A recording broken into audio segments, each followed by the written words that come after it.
Hello and welcome back, my friends.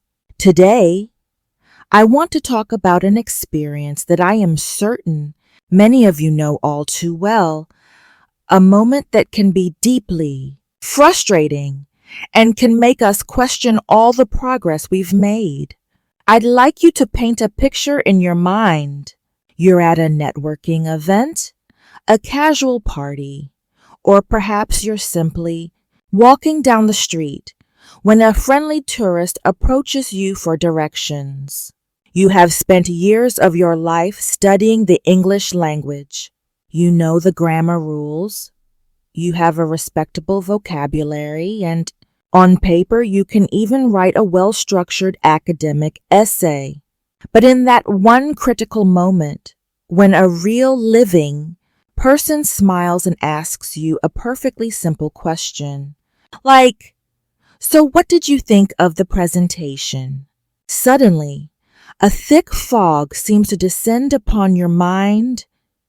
Everything goes blank. You freeze. A wave of anxiety and panic begins to rise within you. Your heart starts beating faster, and you can feel a nervous energy taking over. You know the answer is in there. Somewhere in the vast library of your mind, you desperately want to speak, to connect, to respond, but it feels as if an invisible wall has shot up, blocking every single word before it can reach your lips. Instead of a fluent, coherent answer, all you can produce is a heavy silence, or worse. You might stumble over a few disconnected words. The person opposite you is still waiting. And with every second that ticks by, the silence feels more and more crushing. If this story resonates with you, if it feels uncomfortably familiar, I need you to understand one crucial thing. You are not alone. This experience of freezing is not a sign of incompetence or failure. It is, in fact, one of the most common and significant psychological hurdles that English learners all over the world face. And it doesn't just happen to beginners.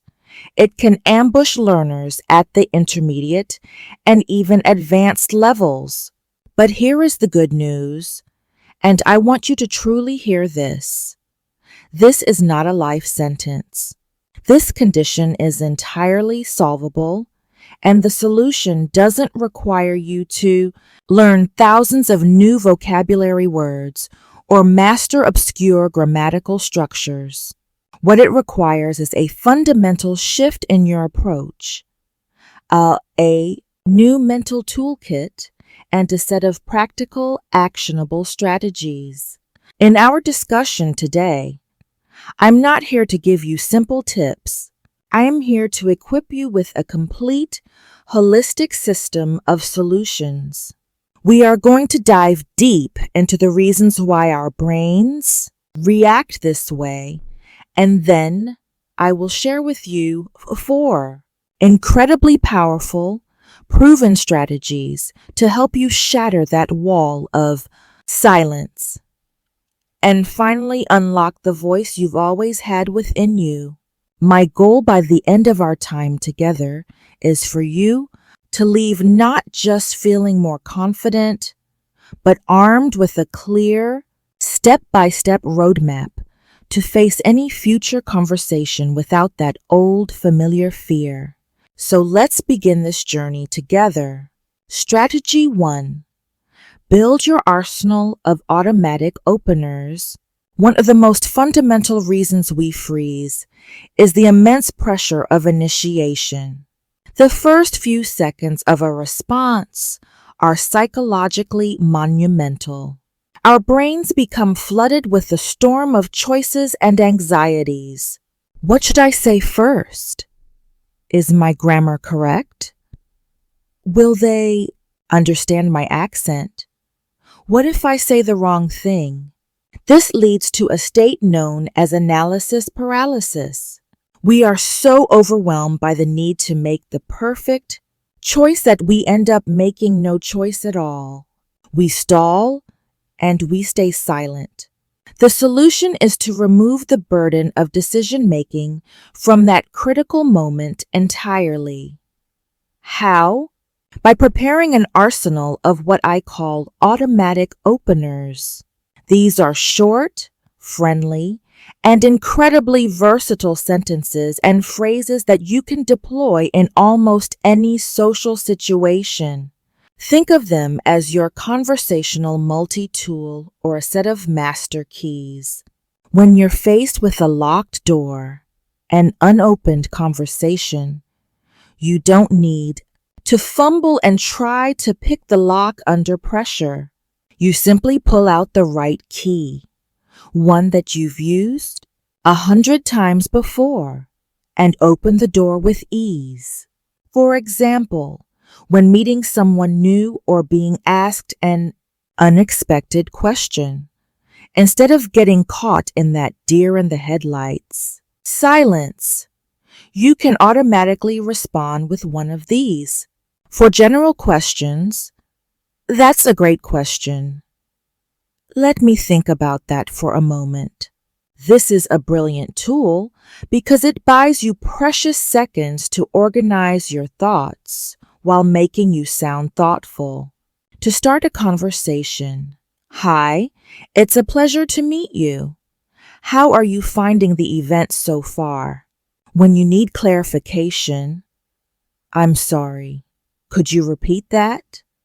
I didn't quite catch it. This shows you're engaged, not that you're incompetent. To offer an opinion? Well, from my perspective, or in my opinion, based on observation, I couldn't help but notice your tie bag book. It's really interesting. The magic of these openers lies in their simplicity. They are not complex, but they are socially effective.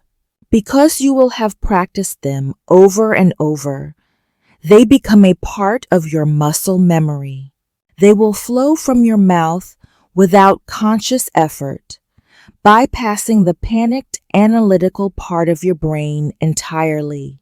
It's like a musician who has practiced their scales for years. Their fingers just know where to go on the instrument without thinking. So, how do you build this arsenal? Categorize and create. Don't just list random phrases. Create categories. Have openers for formal settings, casual chats, expressing opinions, asking for clarification, and buying time. Write down at least 3 or 5 phrases for each category that feel natural to your personality. Practice until it's boring. This is the most critical step. Daily practice is non-negotiable. Recite them in front of the mirror, paying attention to your facial expressions. Record yourself on your phone to check your intonation. Say them while you're driving, cooking, or showering.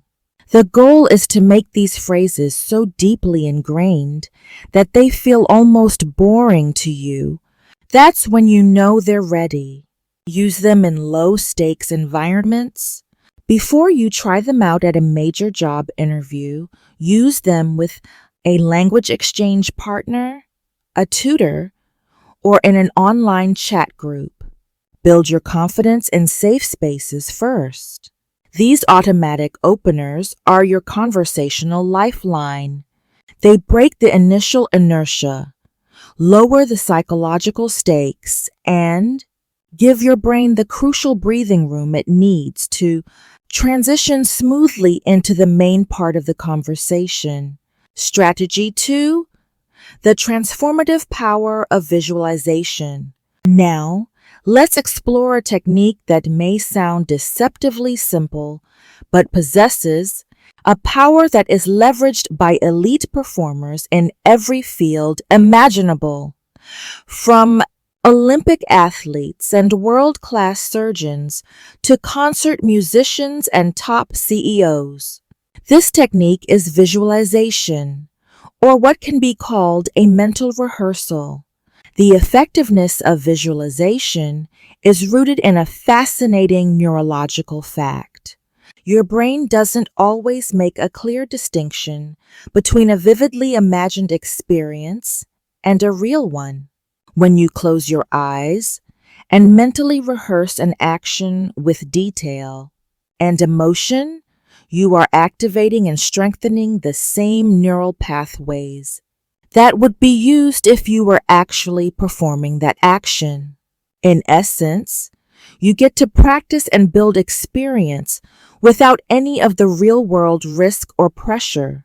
How do we apply this to overcoming the fear of speaking English?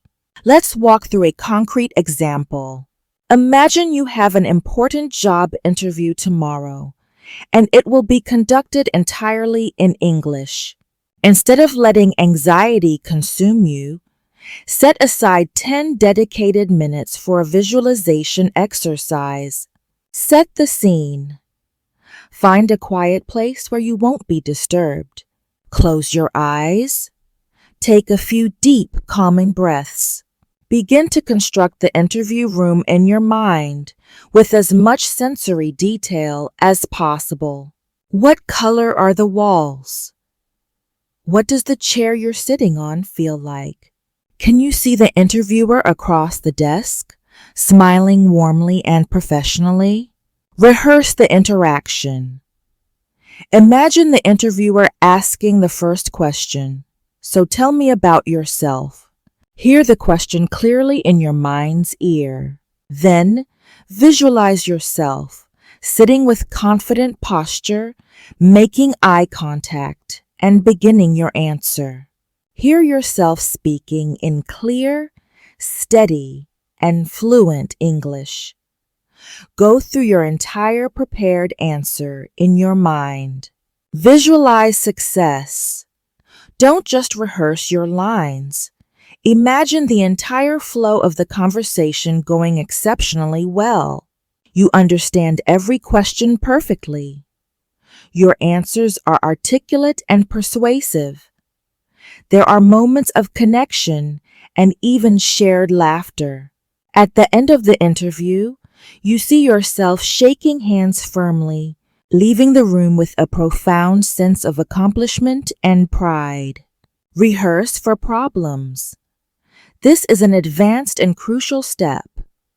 Imagine a moment where you don't understand a question. Instead of visualizing panic, visualize yourself calmly taking a breath and saying, "That's a very interesting point. To ensure I understand correctly, are you asking about?" By mentally rehearsing how you handle challenges, you are building resilience and proving to yourself that you can manage imperfections gracefully. When you walk into the real interview the next day, the environment will not feel alien or terrifying. It will feel familiar.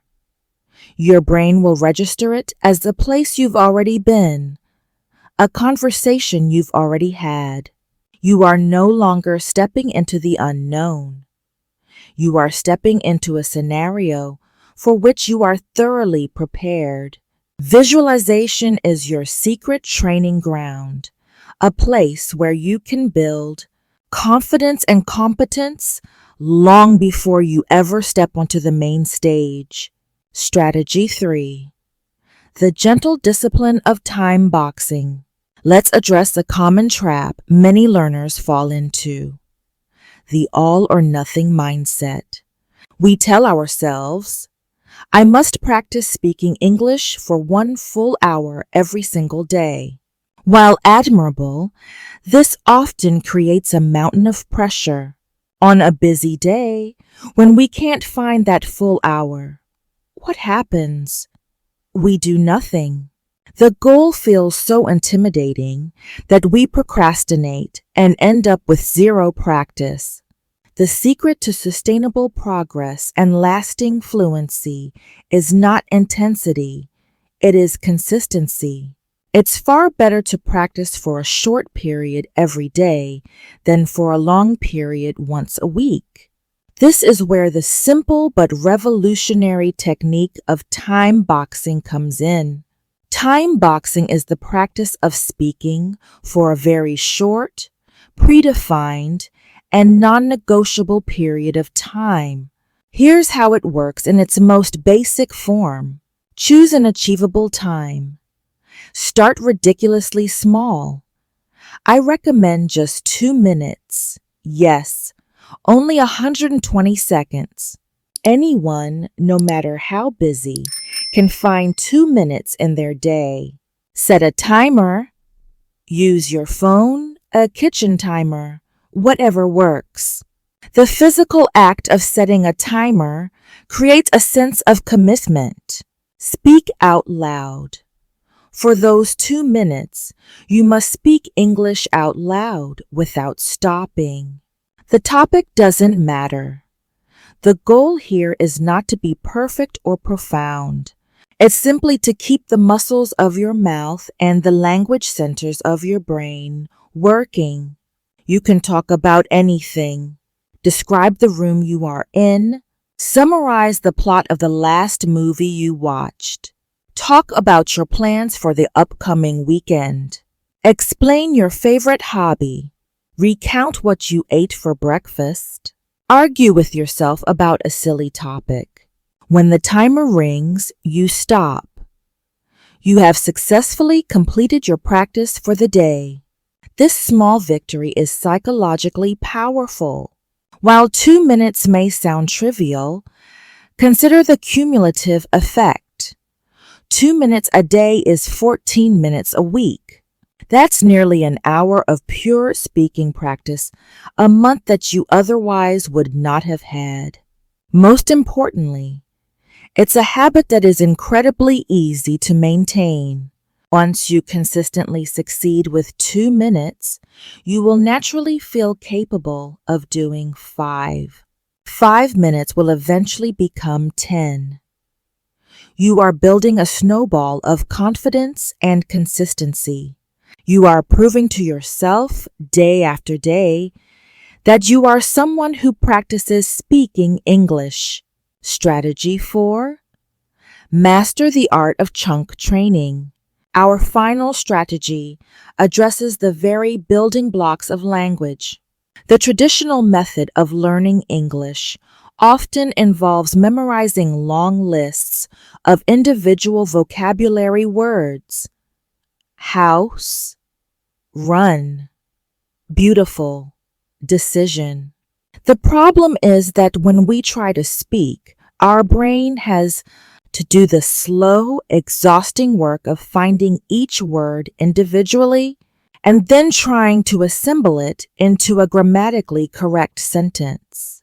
This process is mentally taxing and is a major cause of hesitation and freezing. Native speakers don't do this. They don't think in single words. They think in chunks. A chunk is a group of words that naturally and frequently appear together. They are prefabricated phrases, collocations, and sentence starters that act as single units. Learning language in chunks is like the difference between building a wall with individual bricks versus building it with large pre-made wall sections. The latter is infinitely faster and more efficient. Here are some examples of different types of chunks. Conversational fillers. Well, to be honest, expressing opinions, as far as I'm concerned. From my point of view, I strongly believe that. Connecting ideas, on the one hand. On the other hand, in addition to that, as a result, common phrases, I'm looking forward to, I can't wait to. It's a piece of cake. When you have a rich library of these chunks in your mind, you don't have to build your sentences from scratch. You can simply grab an appropriate chunk and then add your specific ideas to it. This dramatically reduces the cognitive load on your brain, freeing it up to focus on the message you want to convey rather than on the mechanics of grammar. How to effectively train with chunks. Become a chunk hunter. Actively look for chunks everywhere. When you watch a movie, listen to a podcast, or read an article, pay attention to the groups of words that always seem to stick together. Create a chunk notebook. Dedicate a notebook or a digital document to collecting these chunks. Organize them by function, e.g., agreeing, disagreeing, asking for information. Drill and internalize. Don't just read them, practice them. Take one chunk, like I'm not sure, but I think, and say it out loud 10 times. Then immediately create 3 of your own sentences using it. I'm not sure, but I think the meeting starts at 3 p.m. I'm not sure, but I think we should turn left here. I'm not sure, but I think that's the best option.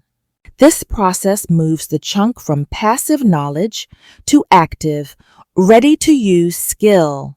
By focusing on chunks, you are learning the language in the same way native speakers use it.